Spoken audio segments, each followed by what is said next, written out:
दोस्तों, हम कहते हैं हमको जो है अपने मुस्लिम कैंडिडेट को चुन के लाने देना है, मुस्लिम कैंडिडेट को चुन के लाना है। बोलते हैं ना हम लोग कि ज्यादा ज्यादा मुसलमान को चुन के लाने देना है। तो हमारे लोग हमारे दुश्मन अपने ही दुश्मन है। मैं उस दिन पढ़ रहा था, एक शेर पढ़ रहा था, कहाँ चला गया मेरा शेर यार। न जाने क्यों मेरा दोस्त मुझको आजमाता है, न जाने क्यों मेरा दोस्त मुझको आजमाता है, जिसे आगे बढ़ाता हूँ वही मुझे पीछे हटाता है, जिसे आगे बढ़ाता हूँ वही पीछे हटाता है। खता इसमें तेरी क्या है, ये मेरा ही मुकद्दर है। खता इसमें तेरी क्या है, ये मेरा ही मुकद्दर है। सहारा जिसको देता हूँ वही पीछे गिराता है। तरस भी मुझको आता है, हंसी भी मुझको आती है। तरस भी मुझको आता है, हंसी भी मुझको आती है। मेरा पाला हुआ कुत्ता,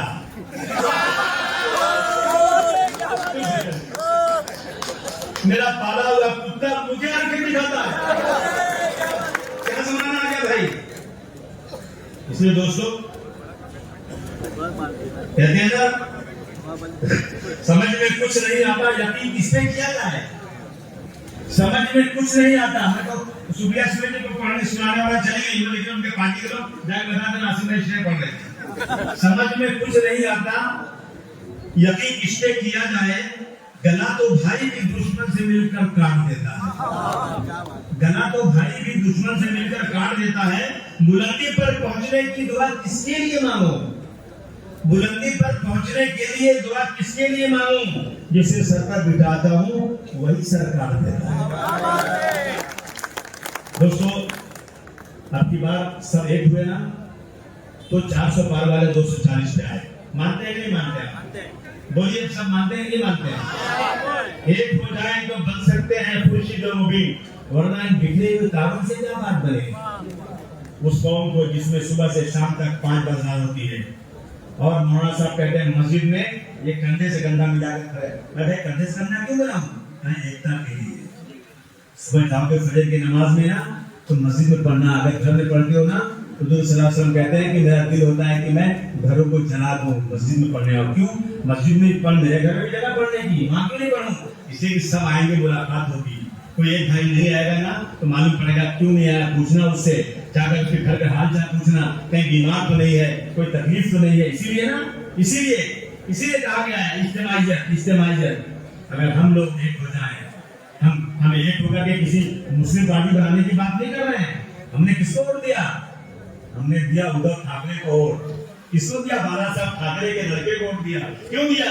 कि बीजेपी को हराना था हम लोगों की बात। और आपने माशाअल्लाह शिवसेना के उम्मीदवार अनिल जी को यहाँ से चुन कर दिया। मैं तालियां बजाकर स्वागत करना चाहता हूँ।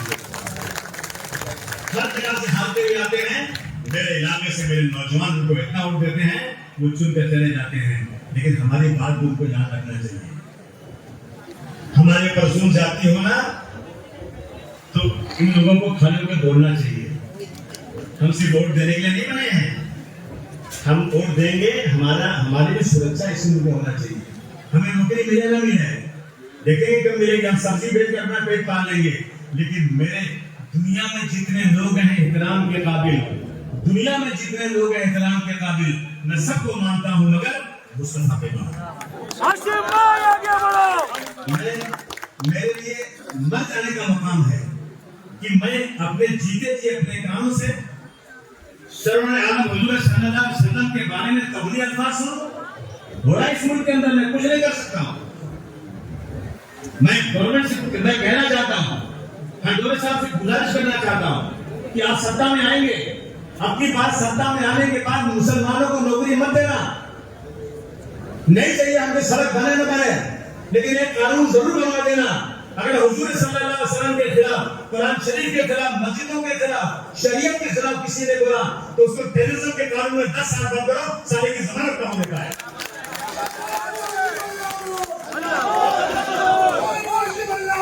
अल्लाह बोल,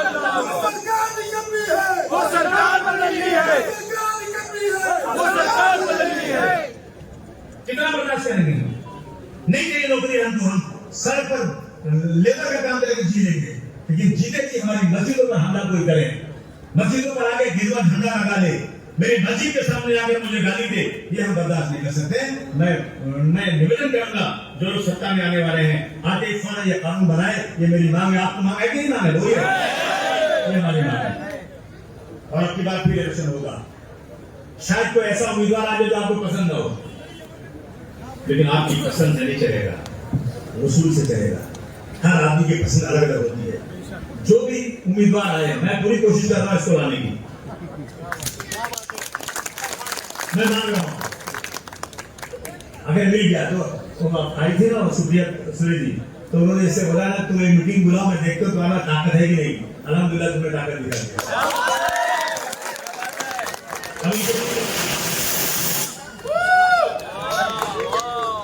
अब सुप्रिया ताई जी के दिल में क्या है मुझे नहीं मालूम, लेकिन वो जिसकी बेटी है शरद पवार बहुत बड़े लीडर हैं और उनकी उम्र बहुत हो चुकी है। अब हिंदुस्तान में उनके खुद का कोई लीडर नहीं बचा है, ये सच्चाई है। उनकी उम्र इतनी है, ये लोग पावरफुल हैं।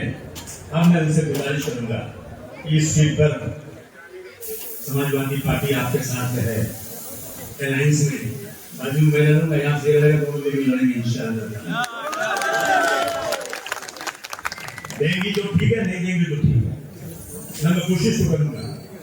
लेकिन आप सबसे मेरी गुजारिश है कि इंडिया अलायंस में वोट देना, चाहे कितना वो होता है ना कि मैं आपकी बात जो है ना इतने पैसे बांट दूंगा कि मैं जीत जाऊंगा।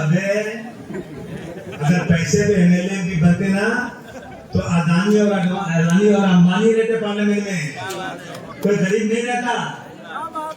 पैसे से नहीं होता चुनाव, समझे आपने? ये बोलते हैं कि हम